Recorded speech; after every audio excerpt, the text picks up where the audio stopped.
Hi guys, so this video is going to be a quick Q&A where over on my Instagram I asked if people could leave me some questions that they would like to know. So I'm going to be answering 10 of those and I hope you enjoy it. The first question is, what made you able to start recovery? Nothing made me able to recover. I think I had to make myself able to recover, if that makes sense.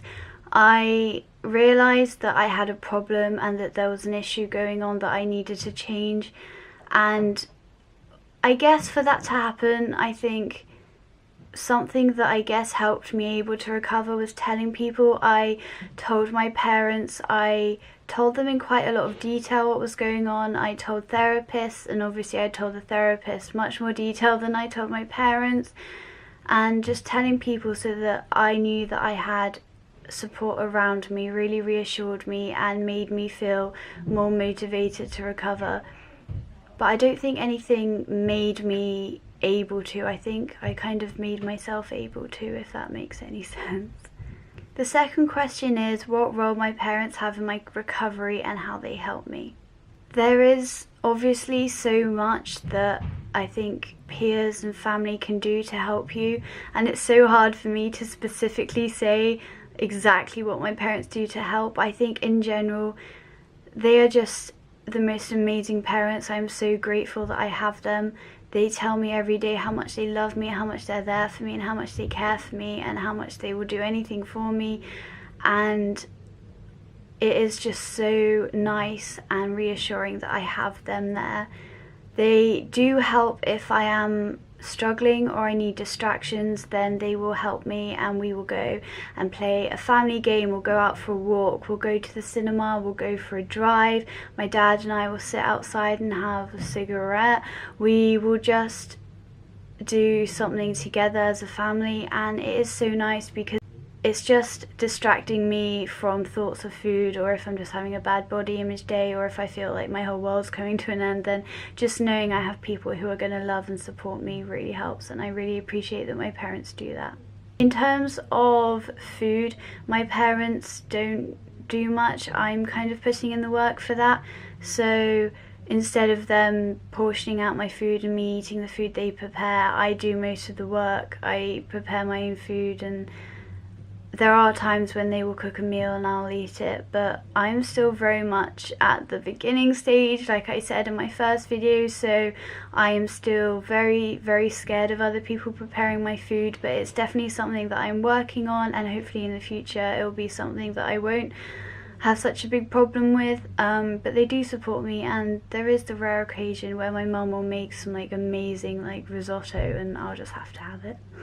Third question is, what is my dream goal in the future and if I would like to get married?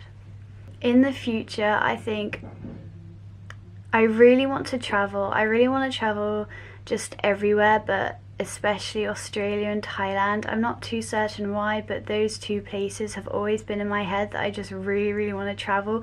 So that is hopefully a goal that I want to achieve in the next couple of years. I also want to spend some time learning German because I have family out there and I want to be able to communicate with them instead of relying on Google Translate or just asking my dad every time I get asked a question.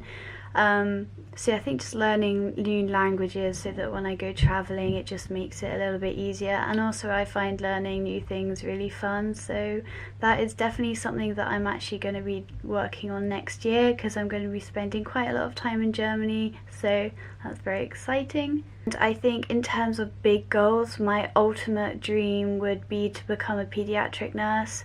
So that is definitely something I want to try and pursue, and in general I just want to keep inspiring people. I want to motivate people, especially people who suffer with mental health, that I just want to let everyone know that oh, I don't even know how to say it. I just want to let everyone know how amazing and beautiful you all are, and there is so much more to life than living in fear and living in denial of problems, and you just need to accept what's going on and work towards living again, and not just, like I've said before, not just existing but actually living.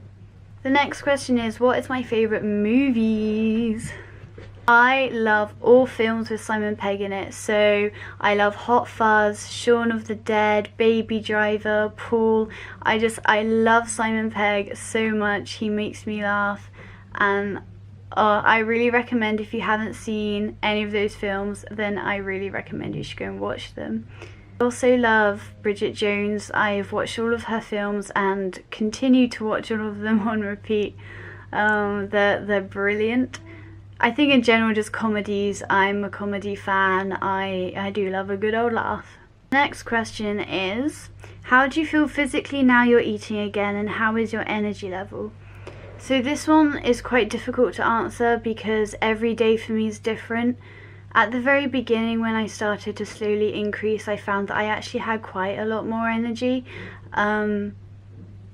which I thought was going to last forever, and I thought I was just going to keep getting more and more and more and more energy as I kept increasing. However, over the last maybe week or so, as I have actually gotten up to my calorie increase, I have found that I am absolutely exhausted. My energy levels are really low. I've been sleeping a lot. I'm very fatigued and lethargic, and at night I get quite a lot of night sweats. I'm actually breaking out pretty badly at the moment on my back, and I know that it's just all my hormones sorting itself out, and my body's just in a bit of shock from having barely anything to having more than it was, and it's just adjusting to this thing called food. So yeah, that's how my energy levels, and yeah, so physically at the moment I'm not feeling too good, but I definitely mentally feel a lot better, but again, every day is very, very different. What's your favourite hobby? My favourite hobby is definitely writing poetry. I love writing poetry, and I have been writing it since I could learn how to write, how to think, how to breathe. I love it, and I've been doing it for so long, and one day I really want to create a book of just poetry and maybe get it published one day. But I definitely enjoy that, but I also enjoy knitting and photography and crafts. I just love being creative in general. Do you think you can love yourself someday? Yes. Work in progress. It's hard for me to answer this again because I'm still struggling with loving myself, but everyone should accept and appreciate and love who they are, no matter what shape, what size, what colour, like anything, like it doesn't matter. And I sound like such a hypocrite because I don't know how to love myself, and it's definitely something that I'm working on, but I do think it's possible, and I want everyone else to know that it is possible as well. You just have to take each day at a time, and I promise that we will all get there. Question 8 is my biggest fear. Cows. Cows. Cows. Cows. What's your biggest accomplishment in recovery so far? Letting go. Especially with calorie counting. I used to be very obsessed with it, and I have no idea what's happened to me in the past week, but I deleted my calorie counting app. I have stopped looking at labels, which honestly 2 weeks ago I would have said that's impossible, I am never going to be able to do that, but I've now made it possible. I mean, it's not easy, it's difficult, but I've made it just that bit possible. If I am suddenly thinking about food all the time and I'm hungry and it's not lunchtime or snack time, then I am still allowed to eat. My body needs it. I need to grow, I need to heal. Food is my medicine and food is my fuel, and I just need to keep reminding myself that and remind you guys that how important nutrition and food is, and just letting go of all the fear and all of the bad memories that I have associated with food.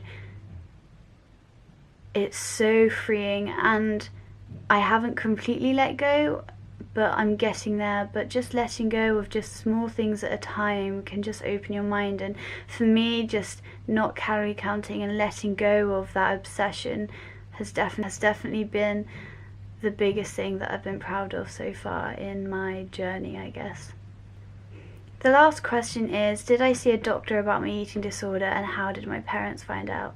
I'm gonna kind of answer this the other way around about how my parents found out.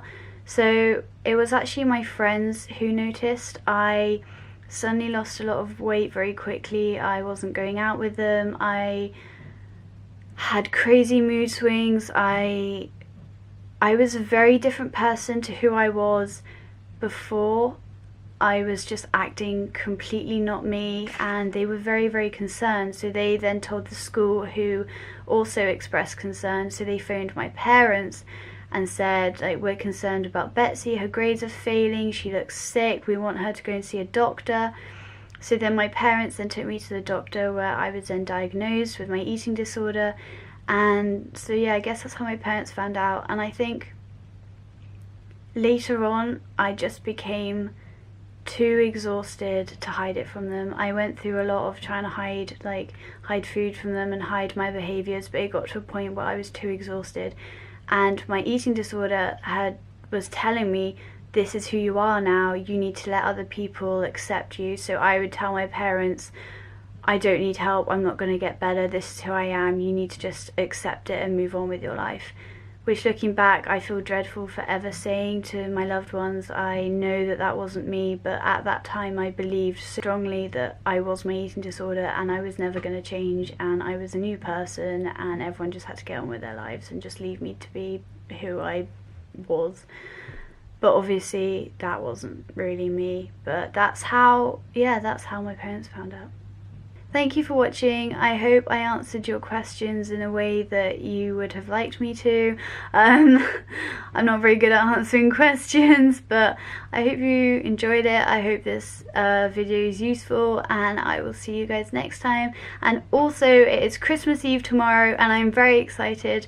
I am actually going to be vlogging on Christmas Day, so that will be up hopefully on either the evening of Christmas Day or Boxing Day, but I will hopefully see you guys soon. So Merry Christmas, and I hope everyone has an amazing time, and remember to relax and treat yourself, and yeah, I'll see you guys soon. Bye.